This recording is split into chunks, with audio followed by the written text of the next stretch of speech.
Assalamualaikum Mbak. Waalaikumsalam, Mbak. Perkenalkan, nama saya Yasinta Dewi. Saya dari Universitas Aisyah Surakarta, nggih. Nah, di sini nanti saya akan melakukan pendidikan kesehatan seputar diare. Nah, sebelumnya Mbak tahu nggak apa itu diare sih?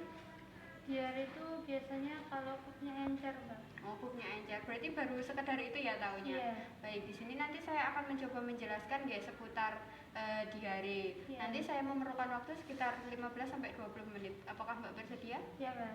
Baik, kalau begitu langsung saja saya mulai menjelaskan nggih. Iya. Nah, yang pertama, apa sih diare, Mbak?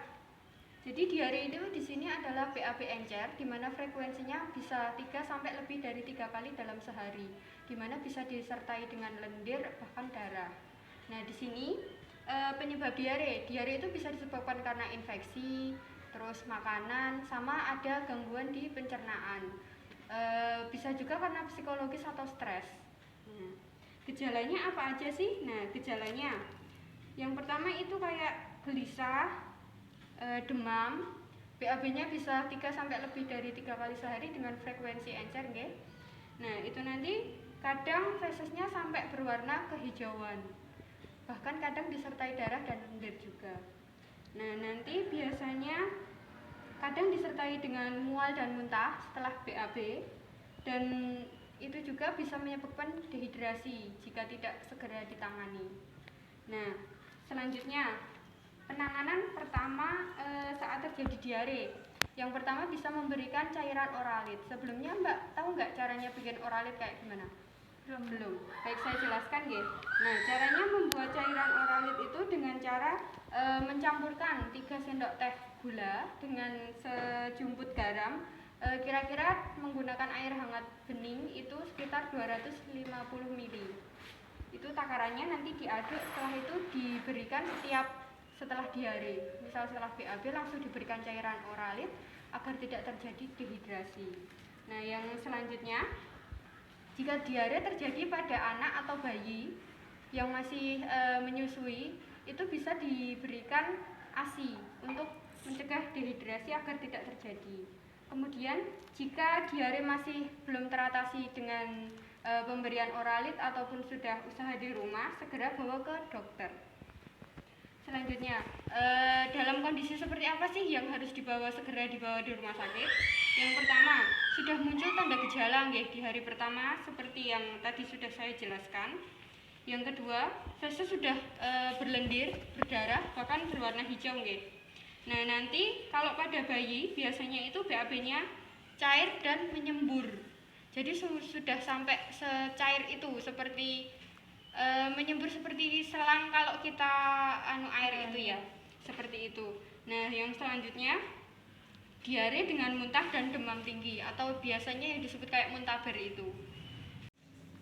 Baik, ini ada beberapa cara untuk penanganan diare saat di rumah atau saat sudah terjadi diare nggih. Yang pertama itu bisa memberikan makanan untuk memenuhi kebutuhan. Kemudian memberikan cairan tambahan untuk mencegah dehidrasi. Kalau orang dewasa biasanya bisa kita mengkonsumsi banyak air putih. Kalau pada bayi bisa meningkatkan untuk pemberian ASI-nya ya. Yang selanjutnya, berikan makanan yang mudah ditelan dengan porsi sedikit tapi sering. Terus hindari buah-buahan kecuali pisang. Kemudian untuk balita lebih dari 1 tahun, berikan makanan yang mengandung lactobacillus. Selanjutnya berikan makanan yang mengandung pektin. Kemudian habiskan zinc yang diresepkan oleh dokter. Nanti biasanya dari dokter ada resep obat yang mengandung zinc itu harus dihabiskan nggih. Selanjutnya hindari makanan yang bergas, berserat tinggi, dan makanan berlemak tinggi. Nah, kalau untuk bayi itu nanti bisa diberikan bubur tempe niku ya, untuk pemenuhan proteinnya agar diarenya dapat teratasi. Kemudian cara mencegah diare. Nah, yang pertama ada cuci tangan sebelum dan sesudah makan, sebelum dan sesudah dari toilet juga. Kemudian masak air dan makanan dengan baik. Usahakan kalau masak itu sampai matang, jangan makan yang setengah matang karena itu nggak sehat dan masih banyak bakterinya. Kemudian cuci bersih atau sterilkan alat makan dan minum anak. Jadi usahakan sebelum digunakan itu sudah dibersihkan atau dicuci nggih. Selanjutnya simpan alat makan di tempat bersih dan tertutup. Jadi usahakan kalau alat-alat makan itu dimasukkan ke dalam lemari nggih.